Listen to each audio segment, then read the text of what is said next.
know it's been such a long time. Things have been nuts. I've been sick for basically all of 2022. So I'm very excited to come back and update you guys on both of our lives. A lot has happened. But first I'm going to talk about my beverage because that's what I do.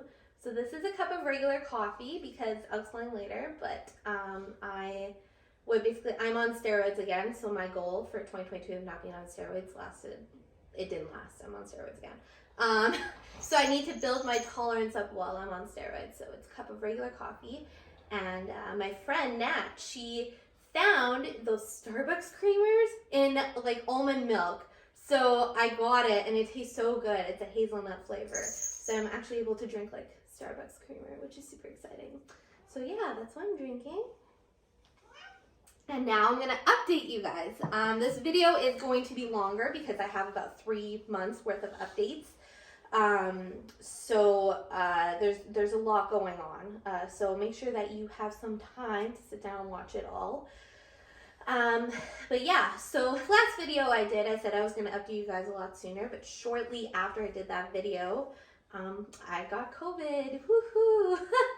I was on steroids, so I was very immune suppressed, and I found out also that when you're on steroids, it basically cancels out your vaccine. So it was like I didn't even have the vaccine in me. We weren't even seeing anyone really, and I just got COVID. It was just how it was. But yeah, so January 3rd, it just hit me like a brick, like it's just super hard. Usually when I get sick, it's very like subtle, like my ear starts hurting, then my throat and my nose, like it's very like slow, gradual process. But this was like a bomb went off and it was like boom. It was 11 o'clock at night. During the day, like me and Steve were out and about, we were walking, like I felt perfectly fine. And then Steve went to bed and I was lying here and it just hit me. Like I was coughing, my throat was instantly sore, I was sweating, my nose was running. I was like, oh no, is this actually COVID? Because it hit me so differently and I was really nervous. And the next day I woke up and had no voice. It was completely gone. I could barely move. It was real bad. And Steve and I didn't know what to do because Steve's in school and I can't drive myself right now. So and the wait times at the clinics or whatever were like 5 or 6 hours. So we were like, what are we gonna do? So we drove all the way to Selkirk to get rapid tests. We didn't know that they were just giving out rapid tests. So we got the rapid test, came home, all 3 came back positive. Steve wound up getting COVID too. So that's the first time actually that Steve and I both have been sick at the same time. And we were not functioning. We laid on the couch, we were lying on the floor, we were not functioning at all. We had a lot of help from you guys though. Thank you so much. A lot of people dropped off food, helped get us groceries and medications. Like we had so much soup, which is really good. So like we couldn't have done it without you guys. So thank you so much. But yeah, Steve, we both lost our taste and both lost our smell, which I can't even describe to you. It's a weird experience. You're not going to want it. I'm not going to attempt to explain it. It was just weird. The only thing that we could smell was vinegar. That's it. Like everything, Steve would put ketchup on a plate and it's just the whole house reeked of vinegar. And like even like mayo, just vinegar. That was all we could smell. We couldn't get rid of it. We just smoked vinegar for days. I don't know.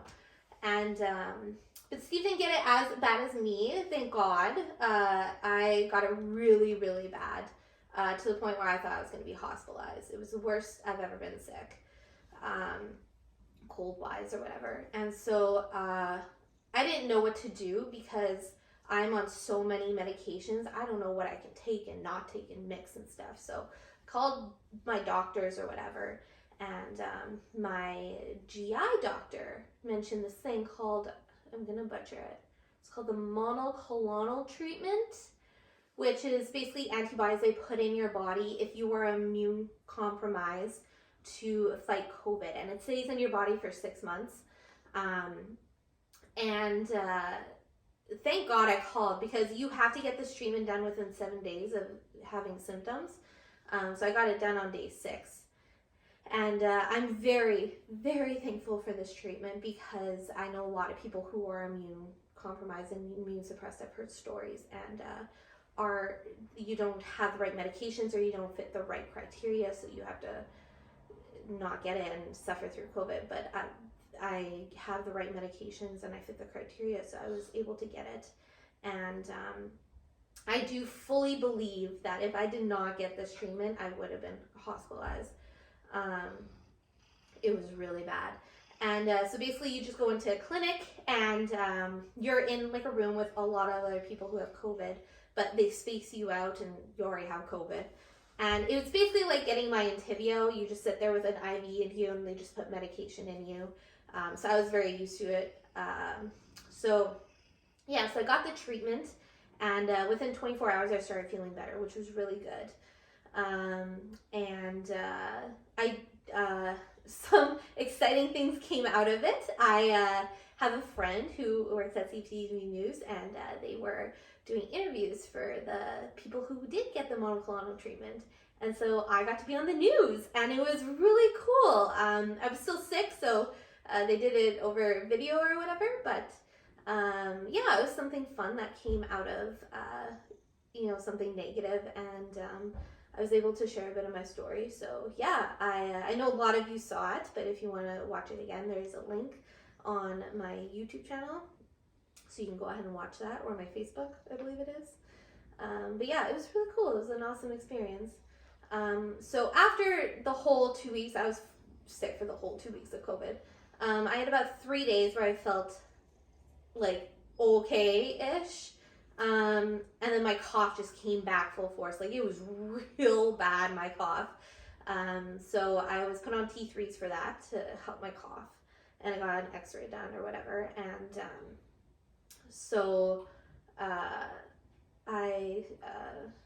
I was on T3s. And then basically the moment I got COVID, my appetite kind of went out the window. I wasn't hungry, but I was forcing myself to eat, because I also have medications I need to take with food. But after like the COVID thing was gone, I just had my cough. Like, I couldn't even keep down water or crackers. But it wasn't bathroom issues like a normal flare-up. It was throwing up issues, which I've never like had before. So I was like, what is going on? It got to the point where it was so bad I couldn't walk to the bathroom. I had some blood work done during that time, and it came back that I was anemic and that my kidneys were not functioning, and they were talking to me on the phone about kidney failure, what to look out for. So eventually one of my doctors told me to go to the hospital, so I did. I couldn't walk to the bathroom. So I went to the hospital March 1st, and usually I go to HSC because like my GI doctor and everyone works at HSC. But I didn't know really what I was going in for, because it was different. So I went to Grace this time, and thankfully Steve was able to stay with me the whole time. We were allowed one visitor at a time, and basically the whole time, because I was not functioning in the waiting room. I was basically passed out the whole time. So I don't remember much about the waiting room. I just know that my vitals were so bad that they wanted me to go in right away, but they had no beds, so I was like next in line. My vitals were real bad. And I thought we only waited 45 minutes in the waiting room. It was 4 hours.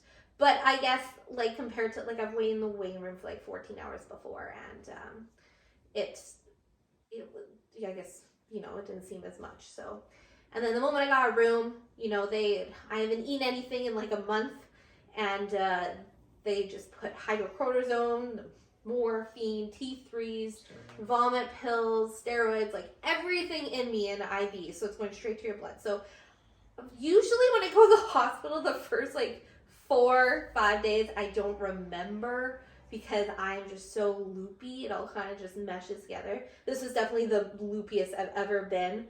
And I I only remember bits and pieces. It was definitely the most eventful hospital stay I've had so far.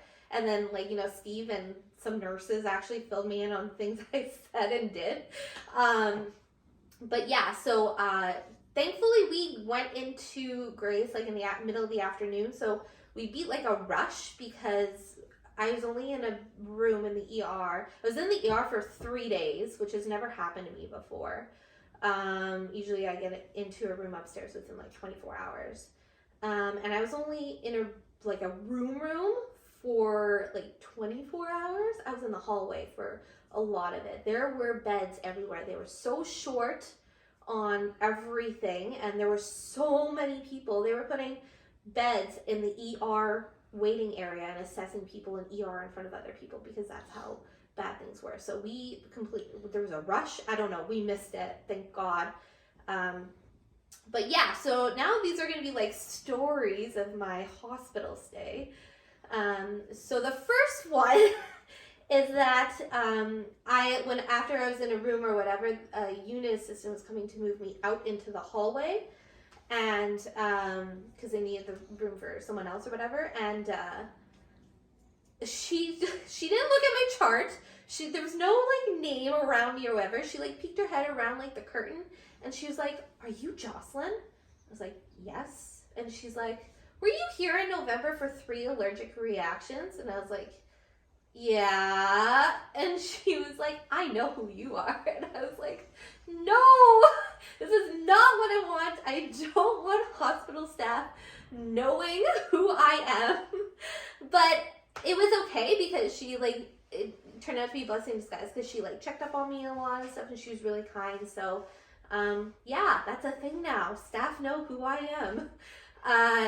And then so I was in the hallway, and I was facing, I don't know what day this was. This is all, I'm not even going to give you times and days because I don't know. But it was in the morning. It was like maybe like 4 a.m. or whatever. And I was facing like this, and there was a gentleman facing me like this. Our feet were like facing each other. And I was lying down, but I wasn't asleep. And there was a security guard behind me because he was dealing with a different situation. And there was 2 nurses running around, and then there was a gentleman who was just walking around. And all of a sudden, I see this guy come, the gentleman who's just walking around, come and just steal the guy who's facing me in the man's coat and run. And I was like, am I crazy? Am I seeing things? Like, did this just happen? And this is like in like the ER, like not the waiting area, like in the emergency department. So like he had to get past security and everything. I don't know what he said or how he got back there. And then he just ran off. And I was like, what? So I like got the security guard and I was like, hey, I just saw a guy take this man's coat and run away. And he was like, no, he didn't. And I was like, no, I'm pretty sure I saw this. But again, I'm pretty loopy, so I could have been seeing things. So the security guard like walks over and he's like, yeah, there's a coat under there, and then walked away. And I was like, okay, maybe I am seeing things. Then around 10 a.m., this gentleman who was lying there, what they're called, caretaker, came, and she's talking to him, and she's like, where's your coat? I shot up so fast. I was like, I knew I wasn't crazy. I was like, this man came and stole his coat. I saw it happen. And she's like, what? And so they looked on the security footage and they saw him take his coat and run away. And I felt so bad because this guy was so vulnerable. He was an older gentleman. And in his coat were his car keys and his wallet. And in his wallet was everything. And when I say everything, I mean like his birth certificate, his SIM card, like everything was in there. I felt so bad. And so within like between 10 and 12, by the time she was able to call the police and like cancel everything in his cards and stuff, this guy who stole the coat bought a cell phone in this man's name, cell phone accessories, and boots from West 49 specifically. And I was just, it was unreal. I can't believe it happened. And And so I gave her, you're gonna have to remember the story for later. So I gave her my information, and I said, like, if you need to, please call to talk to me, because I was the only one who actually saw it happen. Here's my info. So remember that for later, okay? And so yeah. And then the last day that I was in the ER area, I was already having steroids in me, so like things were already starting to like work, but I was also still not okay. And when I got in, I forgot to say this. They did a CT scan right away. My entire large intestine was severely inflamed. They said it's the worst they've ever seen it when they look back on all my CTs and X-rays and stuff. It was really bad. But I wasn't having bathroom issues. It was very confusing. So they wanted to do both a colonoscopy, a full-on one, not a partial one that I've had before, and an endoscopy. And you have to prep for those, which I'll let you guys Google if you don't know how to prep. I'm not going to talk about it. But you need to go to the bathroom, and I couldn't walk physically to the bathroom by myself. So you need to do it in a commode, which is a chair that has a bucket in it. So you go to the bathroom, basically. And I was not about to do that in the hallway. There was no privacy. People were running around. And I was like, I needed to put my foot down. I was like, I can't do this in the hallway. That's not okay. And so they were trying really, because they knew that I needed a room, even if it was just like a corner with a curtain, like I needed some sort of privacy. They were trying really, really hard to get me like a bed, even if it was still in the ER, like something. So thankfully, right before I had to start prepping, they got me a room upstairs. I was very thankful for that. So they brought me upstairs, and they're short staff, and so Steve was actually able to stay overnight to help me prep, because I had a commode, and I couldn't even move from my bed to the commode, which is right beside the bed. I needed help standing up. That's how weak I was, guys. And I am so, so thankful to have a husband like Steve, because we joke about it now. We call it prep night. It's great. We talk about it all the time. But it's like, it was definitely an experience you don't expect to do until you're about 80 or 90. And we did it. And there's not many husbands in their 20s that would help their wives go to the bathroom in front of them and deal with all that. Plus, I was like losing it. So we had to prep from 8 p.m. to 4 a.m. So Steve was just there, and then he would just help me move from the bed to the commode when I needed to. And so I have all this medication going through me through an IV, and everything coming out of me. So I started hallucinating. Like, that's how crazy things got. So I had a window, and I saw tractors flying in the sky. This was like, I still, like, it was so real that, like, I still think I actually saw this, guys. Like, I can't. I saw tractors flying in the sky, and Steve told me, he was like, there wasn't even like an airplane. Like, there was nothing in the sky. I just saw tractors flying in the sky. And then, like a bandana, like the pattern paisley, the red paisley pattern. Steve's entire skin was all red paisley. Everything was red paisley. And then I had like a puke bowl, and I thought there was water in it all the time. I was like sitting here, I was like, Steve, you need to empty this bowl. And he's like, there's no water in it. And then he took the bowl and he flipped it on his head, and the water wouldn't come out. Oh my gosh. And I was like, what is happening? But yeah, and so we talk about prep night. There's other things that happened too, but I'm thankful that Steve was laughing the whole time, and he thought it was funny, and he still thinks that I'm beautiful after all that.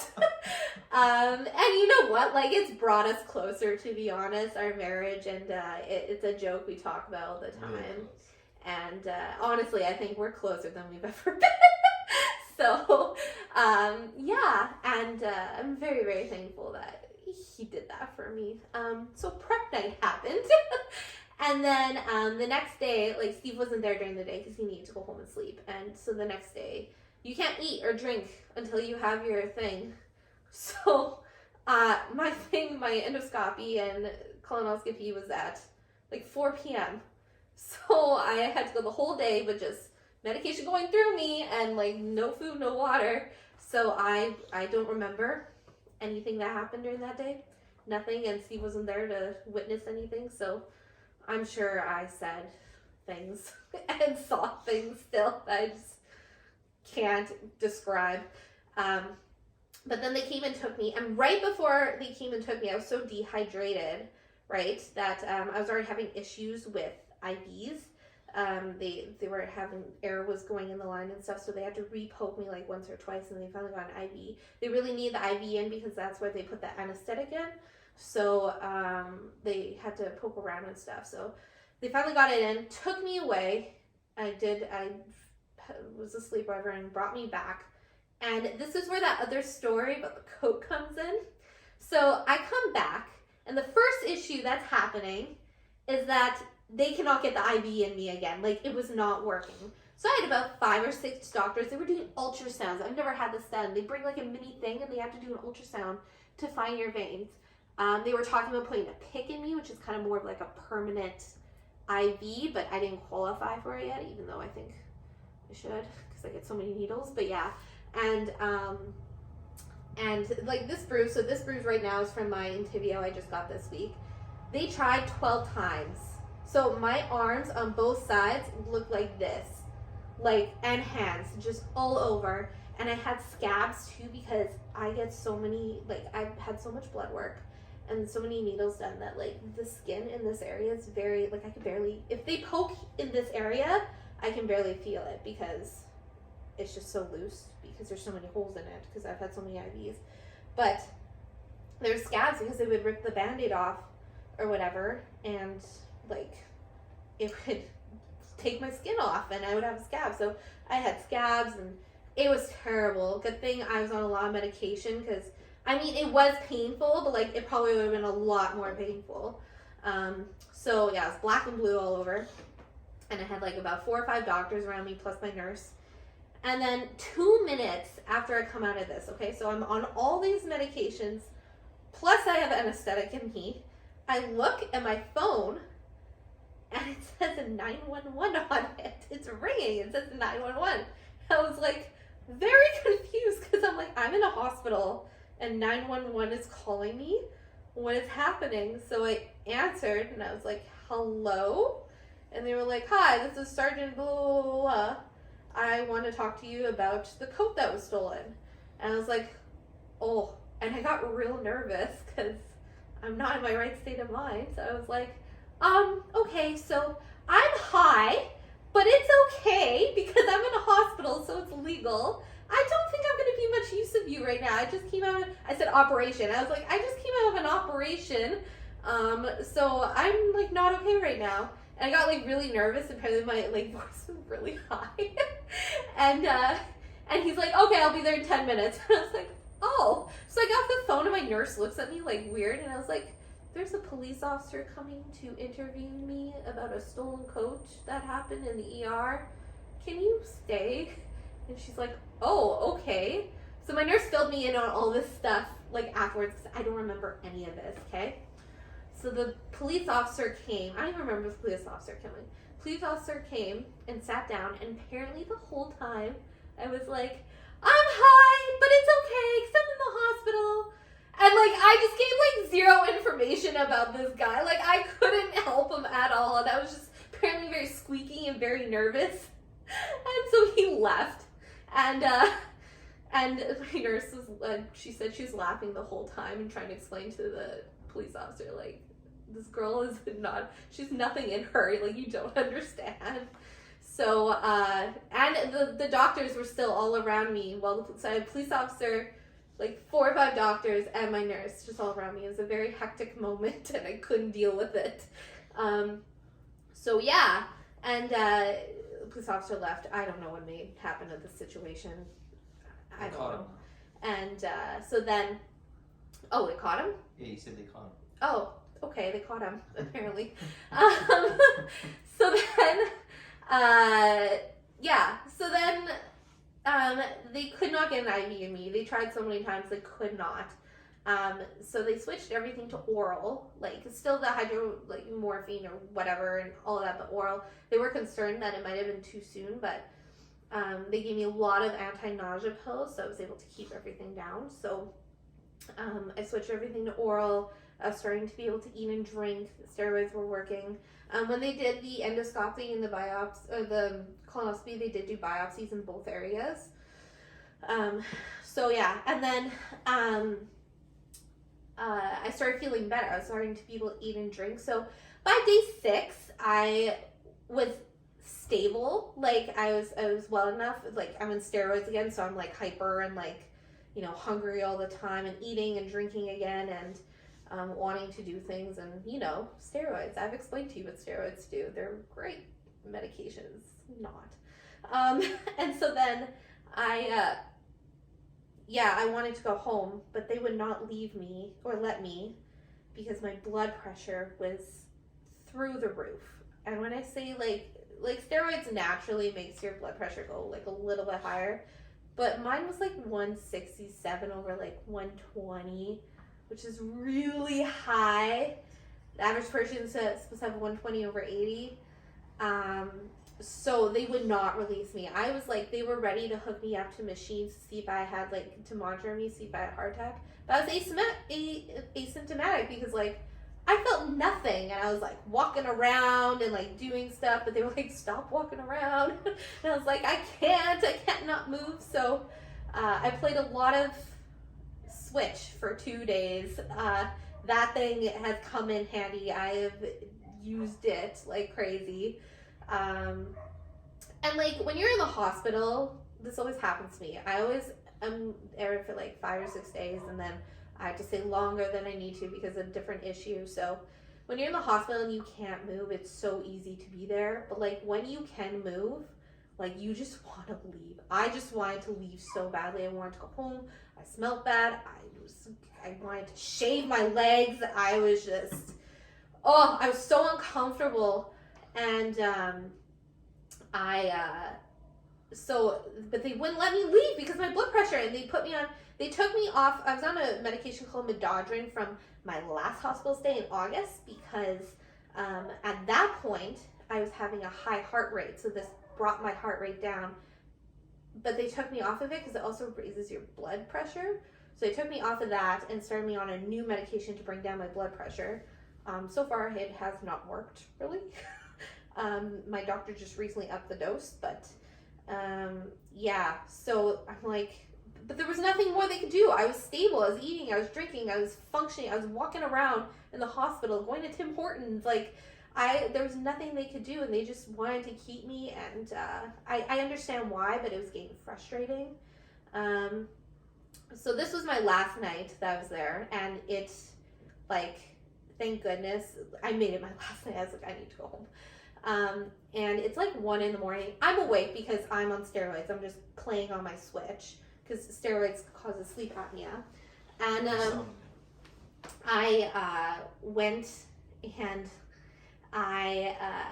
they decided to play what my neighbor called musical beds at 1 a.m. And they brought this guy in. So earlier that day, there was another gentleman that checked himself out. And it's like a rule that if you check yourself out for a certain amount of hours, you have to put them in a different room because of the safety of other patients. You don't know what he did or whatever. So they brought a new patient in. And this guy had no idea where he was. He thought he was on a boat. And they were really short-staffed this night. And there was no nurses or doctors in our room at this time. And he was screaming at the top of his lungs. And he was like, get me off this boat. And like swearing. And he was uttering threats to us. Like the other patients in the room where we're trying to sleep. And I was like, oh, this man is going to get out of his bed and kill us. Like he was saying crazy things, people. And I was scared. I was actually genuinely scared. And I kept on pressing the call bell because I don't think this guy knew how to use his call bell. And I was like, this guy needs help. Like, he's mad at us. I don't know what to do. And they like kept on coming in and out because there was other patients and stuff, and they were trying to help him. And so I eventually walked myself out to the waiting room, and I was like, can I just sit out here until he calms down? And they were like, absolutely, like if you feel more comfortable here, be out here. So I was out in the hallway on this like recliner for like 4 or 5 hours, just waiting for this man to stop screaming. I think he kept the whole hallway up. Like, he was so loud. I heard him in the hallway. Eventually they came over and they explained that like he couldn't leave his bed, so I went back, and he was still screaming, but I felt a little more comfortable because I found out he couldn't leave his bed. So yeah. And then the next day they come, and my blood pressure is even worse. And I was like, well, like, did you hear about what happened last night? Like, it's gonna be high. And they were like, no, we still want to keep you until your blood pressure lowers. I'm like, if they did that, I would still be in the hospital because it's still high. And I was like, no, I really want to talk to my doctor. So I talked to my doctor and I explained, like, listen, I am stable. I'm on steroids. I feel fine. I need to go home and heal. And so he finally said, okay, yeah, like, someone else needs this bed more than you do. So, because there were short beds. So I eventually was released on steroids. And I also got a referral to a rheumatologist, which I'm still waiting for that appointment, to help with my inflammatory disease. So, yeah. So, and blood pressure medication. So I came home, my blood pressure dropped like 5-10 points, but it's still really high. The other day I was going to my friends who lives just above us, and there was a lot of people waiting in the elevator. So I took a flight of stairs, and after taking the flight of stairs, my blood pressure was like 175 over 130. I basically had a heart attack, it told me. And yeah, so my blood pressure is really bad right now. And like this week was full of appointments. Yeah, so I went to my doctor, and you know when you go into a doctor and or like when you take your car into a mechanic and all of a sudden it's working. So I was nervous that like my blood pressure would just be fine all of a sudden, but it wasn't. It was like in the 150s over like 120, 130. So she's very concerned about my blood pressure, to the point where she's changing a lot of things. Yeah, a lot of medications are changing, a lot of lifestyles are changing. So I am waiting on all that. And so yeah, I have that going on, and I have a couple referrals going on right now. So I have the endocrinologist, which was a referral from back in like November when I had all the allergy stuff going on. And I couldn't go because the appointment was in February when I was really, really sick. So it's been moved to June. And another thing is that I'm being referred to a hematologist so I have a great allergist doctor, because even though I don't have allergy issues anymore, which, by the way, in November when I had all those allergic reactions, it's been basically confirmed that I am allergic to a medication called pantoprazole, because when I went, that's for when you have gastritis, like stomach issues. So right before I went to hospital, my doctor put me on a medication to help with my throwing up issues called esomeprazole, which is like, it does the same thing, but it's in a different family than pantoprazole.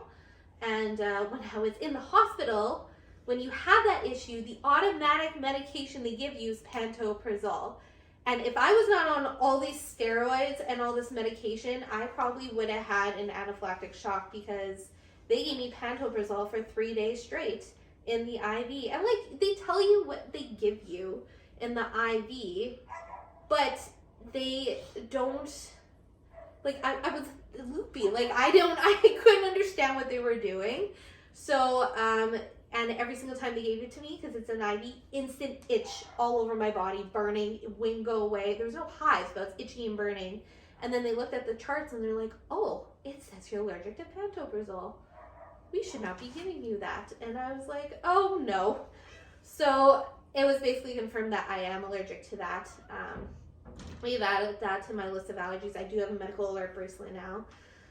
But I'm not, like, we know what it is. I'm not having allergy issues anymore. But the allergist is great because he's basically staying on board until everything is resolved for me.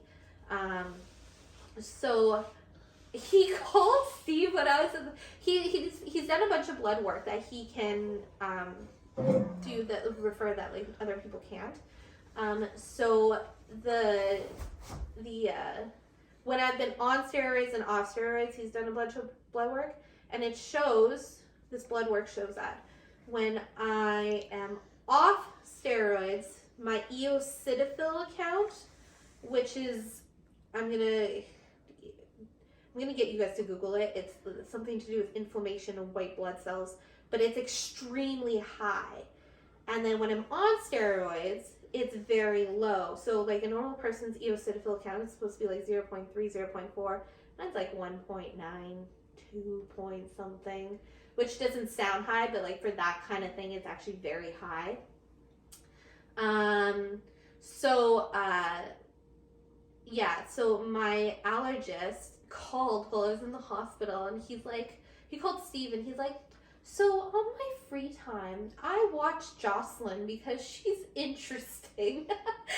And I noticed that they keep on, her doctor's ordering like all this blood work all of a sudden, like every single day, her eosinophils are going down. And Steve was like, oh, well, she's actually in the hospital on steroids. And one way to help with eosinophilia, which is this disease that my allergist thinks I have, is steroids. So he's like 99% sure I have this disease, which basically means my body cannot control inflammation. My body doesn't know how to control its white blood cell count for the eosinophilia and all that stuff, which could be the root of everything, because if my body can't control inflammation, it could be why my ulcerative colitis can't get under control. It could be why I'm having migraine issues. It could be why I have the dizzy issues. It could be why literally like the root of everything, which honestly at this point, I hope that's what it is. It's not curable, but you can live a life with it, because I just need an answer so I can take care of this, so I can move on. All the blood work is showing that that's what this is. But he cannot officially diagnose me because he's not a hematologist. So he referred me to a hematologist. I already have that appointment in May. I have, at the end of May, I have a whole bunch of blood work I have to do on certain days. And I also have to get a bone marrow biopsy done, which is the best way to find out what's going on. So I am a little nervous for that, but I know I'll be okay. But yeah, so that's happening. So I have a rheumatology referral. I have a hematology referral and appointment already to find out if I have this disease called eosinophilia. Please Google it. If I said something wrong already about it, I'm so sorry. I don't know how to communicate things properly. And then I also have a endocrinology referral. So that's all like stomach wise, what's going on, body wise. My head issue wise, what's going on. So I have, I got my first nerve injections this week for my head issues. So I no longer have an insurance plan because I've been on disability for 2 years. So I'm still on long term, but we don't have like benefits anymore. And Steve also has school benefits, but that's it. So we're looking into being like approved for Botox through a different insurance company. Steve's looking all into that. I don't understand that stuff. So the nerve injections that I'm getting right now, I have to get once a week to prevent headaches and stuff and migraines. This is for my eye migraine issue. So I got my first one this week. It was on Thursday. And I'm on steroids, so again, we don't know when you're on steroids, you don't know if anything works. Steroids is basically a Band-Aid so your body can heal itself for a little bit so that you can get better, basically. So So we don't know if it works, but it's weird. So with this one, you get 2 injections at the back of your head. When they put it in, it's like shooting hot water through your veins, and like you can literally feel it go all over your head. And then all of a sudden, my like tummy got like warm inside. It was a little weird, and it does burn. It does burn a bit, but I was very nervous because I didn't know what to expect. But now I know what to expect, so I can like handle it. But then right afterwards, I felt like a little weird, and then my head was numb, and then like my head was just sore for like 24 hours. And I didn't do anything all day. Like I just wanted to make sure that this worked. So that was like my day of like not doing anything. So that was it. I don't have another one because we need to try it out. So I don't have another one until I'm off steroids, which is in about 2 weeks. And the steroid tapering this time. So usually they taper like by 5 milligrams every 5 to 7 days. They're doing it every 3 days. So my body is like it's going through the ringer. Like I lost that 15 pounds in February. I gained it back in 2 days. 2 days after being on steroids. It's all water weight. And it's so hard on my body. This is the hardest it's been. I'm not having like profusely sweating issues this time around. I'm having different issues. So like my ankles and my knees can't like hold my body up right now because the weight fluctuation is so bad. It's almost worse going on, off, on, off, on, off. Like your body just can't handle it. So often I have to wear runners around the house because like my knees and my ankles buckle. I'm also having sleep. So before it was insomnia where I can't sleep. It's still insomnia, but I'm also having sleep apnea. So I'll wake up gasping for air and I am snoring. I only really snore when I'm on steroids, but I'm so swollen everywhere. I am snoring so loud. It wakes me up. It wakes Steve up. Steve's actually, it's so hard on him that he's clenching his jaw at night. So he actually has to get a night guard because it's really bad. And he has earplugs and an eye mask. Like he's just trying to block everything out. I feel so bad. But I wake up like gasping for air at night. I talked to my doctor about it because I'm on steroids. It's temporary. There's not much we can do. They won't, by the time I get a sleep apnea machine, like I'll be off steroids.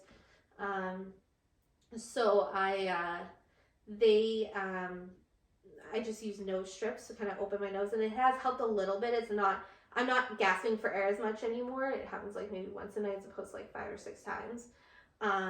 So it is helping a little bit, but that's all I can really do.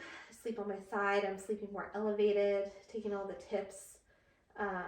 So that's an issue right now. And and my emotions are also a thing this time around. It's always a thing. I'm a very emotional person. When you come off steroids, it's hard. It's really hard. But thankfully I have a very patient, loving husband who, instead of getting mad at me, laughs at me and says, "Oh, I love you, Joe." And that's how he deals with it. Head issues, when you get Botox, going back to that thing, it's 31 injections, but it's every 10 weeks. So it's like every 2 months-ish, whereas opposed to this one, I had to get every single week to prevent from migraines. So as soon as we get approved for Botox, it'll be every 10 weeks. And we won't know until 3 of those sessions. So the one I'm on right now is just preventative measures. They don't want to keep me on it. The Botox is really what we're aiming for. This one, the Botox, you won't know until after 3 sessions, which is like 9-10 months. So I basically won't know until the end of this year or even into next year, depending on how long it takes for us to get Botox approval. If it works or not, which, I mean, at this point, I give up on setting goals about living. I'm just going to live my life how it is, take it day by day. So that's head issues, what's going on. There's a lot of other things going on too. So Steve started a great new job with Bison Transport, and he works with my cousin and also like another friend, which is really cool. And yeah, he started that this week, so he's doing that while in school also. So that's also why it's taken so long to do this video, because he's been very, very busy. But yeah, he seems to like it so far, and he's just doing like a lot of meetings and training right now. But they're a very, very accommodating company. He's only in office once a week, and then the rest of it he is at home. They're very aware of my medical issues, so if he needs to leave for an appointment, that's okay. It's a big team, so like having one person gone is not like the biggest deal in the world or whatever. Yeah, and they're working with his school schedule. So once he's done school, he'll be like full time, but like also a student in the summer. So hopefully that'll help out a lot.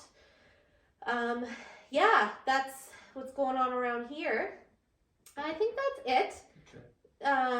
Oh, we also have so there's a couple things we're actually really looking forward to coming up. My brother-in-law is getting married on May 1st. Super excited about that, and he's getting married in Canmore, and so that's something that we are hoping and praying every day to go to. We're gonna drive out there, and we get to see his whole family again. I'm so excited, miss him so much, and we're praying and hoping that, like, you know, that God will keep us healthy and keep us safe, and like, God knows the desires of our hearts, and we just really, we need a trip. We need something to look forward to. There hasn't been a lot to look forward to. We just need to have some fun and live life. So if you guys could pray for that. It's coming up at the end of April, we're leaving. Yeah, and I have another friend who's getting married too. I'm in the bridal party, super excited about that right when we get back. So there's some things that we are very much looking forward to. This, hopefully, if like my health stays under control, this might be like the best year yet. But we don't, and Steve's mom is coming out in the summer as well to come visit my family and us. So hopefully with COVID and my health and everything, we're going to be able to do all this stuff. And we're very excited, but we're also very nervous. So if you guys could just pray. Financially, we'll find a way, and a lot of things are already paid for, but it's just a lot of like gas and stuff like that. And then also just health-wise, to keep us healthy, because we need this trip. And yeah, and if you guys could just keep us in your prayers, health-wise, work-wise. You know, a lot going on. A lot of appointments happening. It's just a lot of waiting right now. And I really want to be off steroids. I'm done with steroids. I can't handle it. I mean, yeah. So yeah, if you guys could just pray for us and keep us in your prayers. That's it. Hopefully it won't be 3 months until I do another update. But yeah, that's everything, and thank you so much for watching, and I look forward to doing another video again with some more answers. Thank you. Bye.